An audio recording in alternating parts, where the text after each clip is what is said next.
Oh my God, we got a creeper.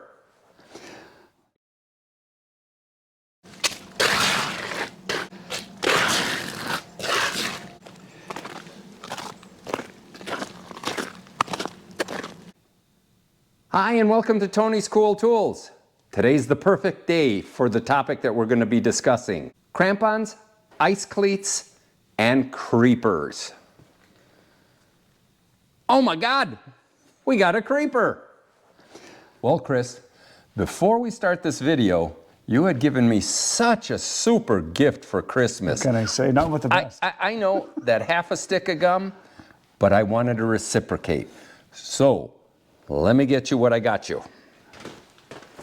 This is just for you. Okay. And it's from a need, not a want. Okay, do you want me to open this up? Yeah, of course. Is it Beano? No, but I wish you were, based on the way you're gassing us today. Oh my God. Bert, we've got cat food. There you go. You tell me Is this about... for me to eat? Well, depending if times get bad. Cat food, there's got to be 20 cans in there. How about 30? 30? So you only owe me $10. Oh my gosh. Nice. This is my, what it says is, oh, beef feast and gravy grilled. Can I try some? All different kinds. Go right ahead. You want a spoon? Or are you going to use your finger? No. Oh no, I can. Are you going to do like the soap that I gave you? It's good stuff. It smells pretty good. Yeah. Let's just see. Oh my God. Yeah. Well, if it's good enough for the cats, it's good enough for you. Yeah. Tastes like food. And we just had lunch.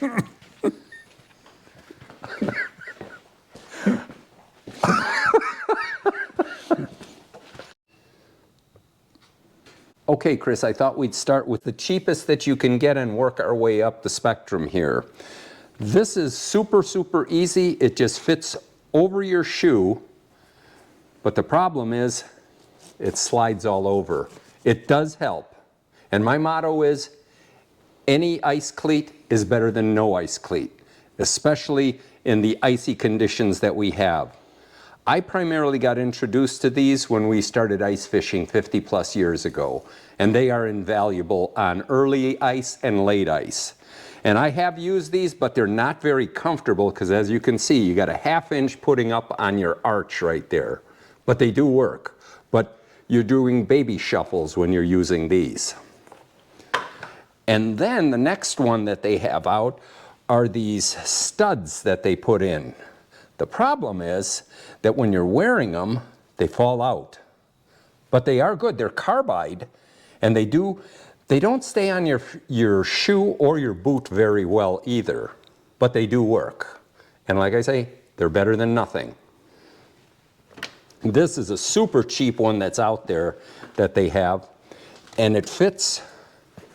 Only on the front of your boot do you have any kind of gripping, but it is aggressive. It does work well for pushing off on ice, but on your heel, there's nothing. So that is the issue, is not having anything over here, because you're just walking on the balls of your feet. Now we're getting to the more progressive ones, and that's this one here. And let me get this one. This is what we're looking at right here. This is great if you're doing something like gym shoes, or like this, a formal type of shoe here that you can put it on. It does come with a nice Velcro strap across the bottom of it. And these do work very well. You can run with them pretty much, but as you can see, they fall apart reasonably easy. This rubber here doesn't last more than maybe a year, 2 years at best.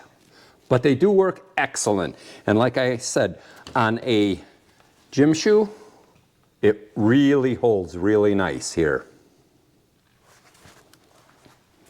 And they're made by Yak Track, which is one of the premier companies out there for ice cleats or creepers.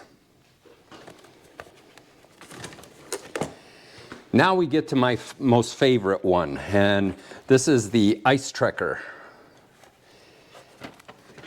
And these have a stud on them, and it rotates like that, has a chain. Even though it is on rubber, there's a stud or a rivet right over here, but these things really dig in, and they really make it safe to walk on the ice. And my new Hasia, or how do you pronounce it? Heisey. Heisey. So yeah, they do work very well. I happen to have these on my Keens that I'm wearing right now. So, but I use the same thing on my hunting boots when I'm doing late season or when I'm doing ice fishing. This is what I like. They really, and this is, even though it's a 12 boot, it's a little bit more on the outside, and you can stretch. This is an XXL. I got introduced to the ice cleats when I started ice fishing. This was one of my boots, the Rocky boots, and they came with cleats built right into them, which is way, way cool. When you're on the ice, you flip that there. When you're not, you put it down so that you don't. But over the years, I've broken the cleat on the front. Now it still will hold on the ice right here because it is protruding past this rubber part, but these are probably 15 years or older, but they are excellent. Now if you really want to get aggressive, the Crampons. And that's one heck of a spike. And you could probably use these for tenderizing your steak if you wanted them as well. And here, there's what they are. Now check out the price that I used to pay for these. 100 years ago. Yeah, 100 years ago. When you were only 20. That's it. Oh, thank you, sir. Thank you, sir. But we're also going to cover some of the safety aspects of the creepers or the cleats here, the ice cleats. And that is some safety aspects to them. That's the one. What just happened is I walked inside my garage from the outside, and this is a polished concrete floor, and I nearly fell on my keister. And it has happened. If you want to see a man over 60 do splits, let me put these on and I'll show you. But that's one cautionary item that you have to. Hardwood floors, or should I say anything hard surface, you got to be careful with these ice cleats. So like ceramic floors. Correct. Garage floors. Yep. The most dangerous one. I was going to say, what did you tell me was the most dangerous aspect of these? Go into your hardwood floor house and have your wife see you making imprints in a hardwood floor, she'll kill you. You know what? That is so true. Right there anytime. Now, Chris, the other thing that you have to be careful with is if you're working around pallets, these hook in right here, just like that.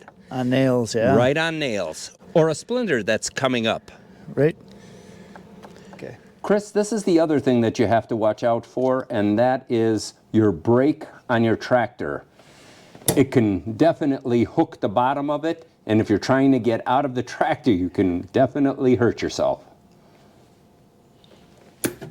So here we are looking at cleats. We've covered them all, even the creeper. The creeper, yeah. Yep. Now, you had mentioned that you're familiar with these and you use them. I basically started wearing them once I moved to Wisconsin.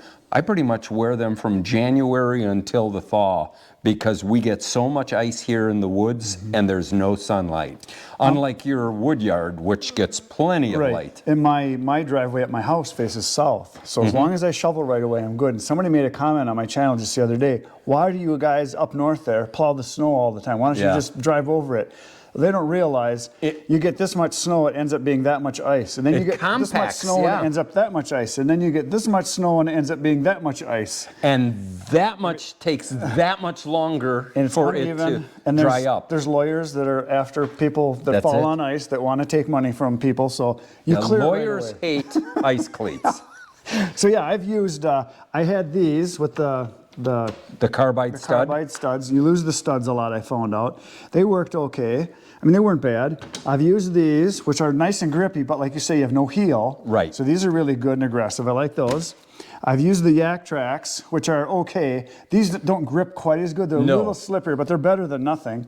But I'd agree 100%. The best ones are these, the ice trekkers. Yeah. They got the little diamond studs, and there's inside of there's a cable that goes around, and very good. And I used these a lot when I was muskrat trapping over the winter time. That's right, you were mentioning. I'd put them on my waders. But tell them what you did. Well, what happens is when you're walking through cattails that are above the ice or even below the ice if you break through, the cattails would jam up in here and they can get built up, and if you catch it just right, it peels them off. And when you're walking with a backpack full of traps or whatever, and you're going and you lose them, you don't even know it. And I fell through the ice a few times in a marsh where it's maybe waist deep, and you come out and 10 minutes later you realize you lost one of your crampons because it's down in the bottom of the muck. That's So about they come off. $25 for one. Right, and when you're out there slipping around, you don't want it. So what I did is I took a piece of framing wire from the back heel tab right here. I went around to the other side and then around to the other side, and then I put a piece in between. Smart. So they're basically on semi-permanently. I could take them off by cutting the wire, but they don't peel off then. But these are the ones I like the best. I agree. Without a doubt, those are the ones, my go-to ones. And they're easy to take off, especially when we're ice fishing, like I say. I can take these off very, very quickly. Yep. And put them back on as well. So if I need to get inside of a house or a hardwood floor, I'm not tracking it up. And these, I basically have a little clip that I put the carabiner, I put 2 of them, and I leave them in the front seat of my car. Right. So I've got about 2 or 3 sets of these throughout the car, through different vehicles. Right, and like you said about going into the house, just like people that golf, they used to wear the cleats on a course, and they weren't allowed to go in the clubhouse with their cleats on, but now they all went to the plastic ones. But they still don't want them walking in because it drag mud in and they tear the carpet and floor up. Same thing in your house, you don't want to tear it up, so it's good to take them off.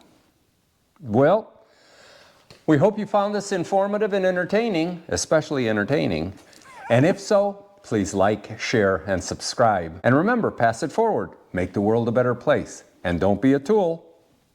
And Watch Tony's Cool Tools. And if he gives you cat food, don't eat it. Try a little of it.